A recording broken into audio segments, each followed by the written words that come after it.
এখন আমরা অষ্টম শ্রেণীর গণিত বইয়ের অনুশীলনী 2.2 এর মুনাফার 9 নম্বর অঙ্কটি করব। এখানে কি বলা হয়েছে দেখো, একই হার মুনাফায় কোনো মূলধনের 1 বছরান্তে চক্রবৃদ্ধি মূলধন 6500 টাকা ও 2 বছরান্তে চক্রবৃদ্ধি মূলধন 6760 টাকা হলে মূলধন কত। এখানে মূলত আমার কাছে মূলধন বা আসল পি কত জানতে চাওয়া হচ্ছে। এই যে ডাকি কি বলছে যে একই হার মুনাফায়, এখানে 1 বছর হোক 2 বছর হোক মুনাফার হার কি সমান, এবং সময়টা কি বলছে, প্রথম বলছে 1 বছর, তারপরে বলছে কত 2 বছর।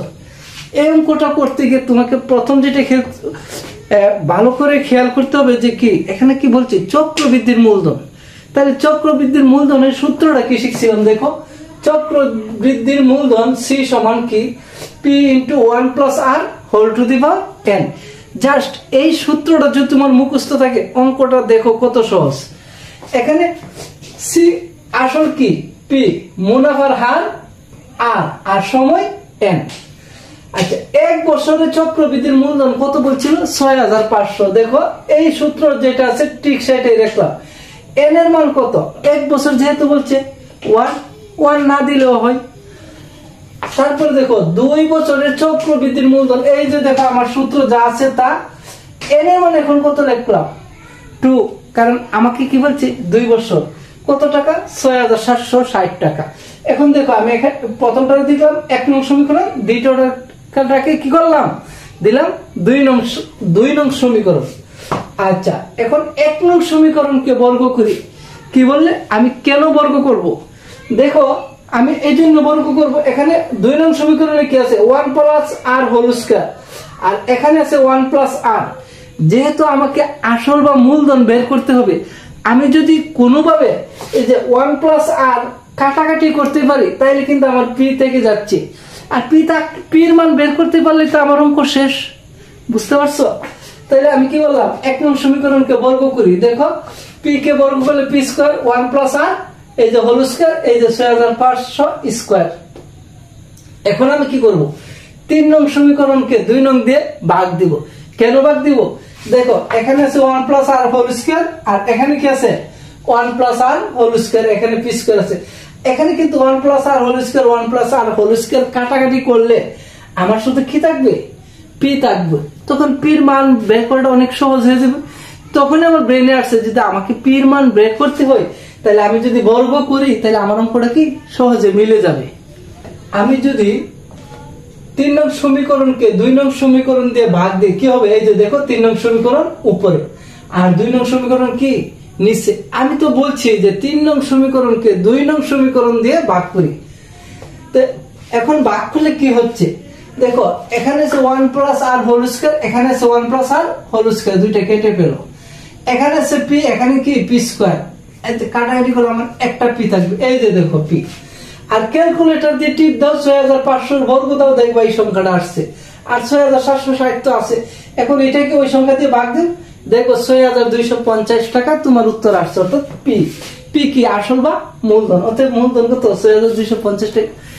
একদম ইজি। এখন আমরা 10 নম্বর প্রশ্নটি সমাধান করব। এখানে কি বলা হয়েছে দেখো, বার্ষিক শতকরা 8.50 টাকা চক্রবৃদ্ধি মুনাফায় 10,000 টাকার 2 বছরের চক্রবৃদ্ধির মূলধন ও চক্রবৃদ্ধির মুনাফা নির্ণয় করো। এখানে আসল কত বলছে 10,000 টাকা, তাহলে এটাকে আমরা কি দ্বারা প্রকাশ করব পি দ্বারা। এবং সময় কত বছর বলছে 2 বছর, তাই সময়কে আমরা এন দ্বারা প্রকাশ করি, দেখো এন 2 বছর। আর মুনাফার হার কি দ্বারা প্রকাশ করি আর দ্বারা। আর কত 8.50%, এই পার্সেন্টের পরিবর্তে 100, 8.5 সমান কি 0.085। এখন দেখো তোমাকে কি জানতে চাওয়া হচ্ছে যে চক্রবৃদ্ধির মূলধন এবং চক্রবৃদ্ধির মুনাফা কত।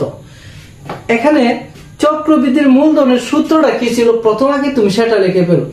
কি ছিল, চক্রবৃদ্ধির মূলধন সি সমান P into 1 plus R whole to the power n। আমার কাছে যেহেতু চক্রবৃদ্ধির মূলধন প্রথম জানতে চাওয়া হয়েছে, তাইলে আমার সিম্পল আমি মূলধনের সূত্র লিখে এখানে পি তো মূলধন আসল আমরা জানি, এখানে আসল কত আছে 10,000 আর ওয়ান টা আছে এই যে প্লাস এর প্লাস, আর এর মান আমি কত বেশি 0.085, এর কত 2 বছর, এই যে দেখো এর মান 2। যখনই তোমার মান লেখা শেষ হয়ে যাবে তখনই তুমি লিখে দিবে টাকা। তাহলে দ্বিতীয় লাইনে কি হয়েছে দেখো,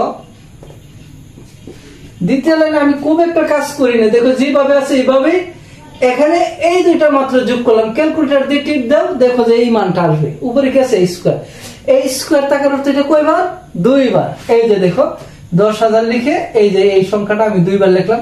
এবার সবগুলি সংখ্যা গুণ করো, দেখো এটা আসবে, এইটা কি সি মানে কি চক্রবৃদ্ধি মূলধন।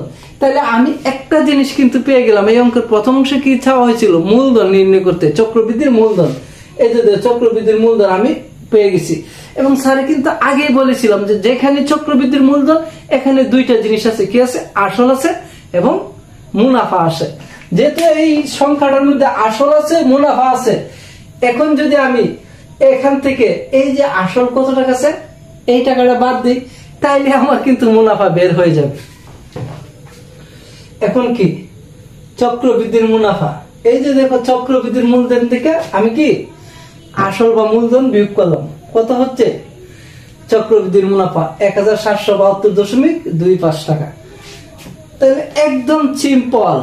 এই অধ্যায়টা কিন্তু একটা অনেক মজার অধ্যায়, যদি তুমি শুধু দুইটা সূত্র মনে রাখতে পারো, স্যারে যে দিয়েছিলাম কি চক্রবৃদ্ধির মূলধন আর কি সরল মুনাফা, এই দুইটা সূত্র মনে রাখতে পারলে দেখো সবগুলো অঙ্ক কোনো না কোনো ভাবে স্যারে এইটা এখানে নিয়ে আসবো। তাহলে দেখো চক্রবৃদ্ধির মুনাফা কি বলছিলাম, চক্রবৃদ্ধির মূলধন থেকে আমার আসল বা মূলধন বিয়োগ দিলে চক্রবৃদ্ধির মুনাফা বের হয়ে যাবে। দেখো চক্রবৃদ্ধির মূলধন, এই যে দেখো আমার পির মান বসাইছি, বিয়োগ করো এই মানটা আসবে। তাহলে চক্রবৃদ্ধির মূলধন কত, এই যে 1772.25 টাকা এবং চক্রবৃদ্ধির মুনাফা 1772.25 টাকা। তোমাদেরকে আমি আবারও বলছি, শুধু চক্রবৃদ্ধির মূলধন এবং সরল মুনাফা এই দুইটা সূত্র ভালো করে মুখস্থ করো, আর মানগুলি শুধু বসাইবা, দেখবো ক্যালকুলেশন করলে অঙ্ক অটোমেটিক মিলে যাচ্ছে। এখন আমরা 11 নম্বর অঙ্ক করব। দেখো কোন শহরের বর্তমান জনসংখ্যা 64 লক্ষ, শহরটির জনসংখ্যা বৃদ্ধির হার প্রতি হাজারে 25 জন হলে 2 বছর পর ওই শহরের জনসংখ্যা কত হবে। আমাদের ডাক পড়া শেষ। প্রথমে তোমরা জেনে রাখো এই অঙ্কটা করতে আমাদের চক্রবৃদ্ধির মূলধনের যে সূত্রটা আছে সেটা লাগবে। তাইলে দেখো বর্তমান জনসংখ্যাকে আমি কি ধরবো পি, এখানে কত 64 লক্ষ, জনসংখ্যা বৃদ্ধির হার কি আমরা আর ধরবো, এখানে 25 জন ছিল না 1000-এ, এই যে 25কে 1000 ভাগ দিয়ে আমার আর এর মান কিন্তু আমি পেয়ে গেছি। আমি পি পাইলাম, আমি কি পেয়েছি আর পেয়েছি। সময় কত বছর বলছে 2 বছর, দেখো এন 2 বছর, 2 বছর পর জনসংখ্যা কত হবে প্রশ্নে আমার কাছে কি সেটা জানতে চাওয়া হচ্ছে। তাইলে এখানে আমি এটা ধরবো কি সি, আমরা জানি সি সমান P into 1 plus R whole to the power N. এই যে দেখো মানগুলি বসাও, এখানে পির মান 1, এই যে পির মান 1 প্লাস এর প্লাস, এই যে আর এর মান আমি এই যে বসাইলাম, এই দুইটা যোগ করলাম, এখানে দেখো যোগ করো, এরপর উপরে কি আছে বর্গ, এই যে এটা কয়বার 2 বার, এই যে 2 বার লিখলাম, দেখো গুণ করে কত পেলাম এই সংখ্যাটা। তাইলে 2 বছর পর ওই শহরের জনসংখ্যা কত হবে 67,24,000 জন। একদম সিম্পল, সহজভাবে চিন্তা করো।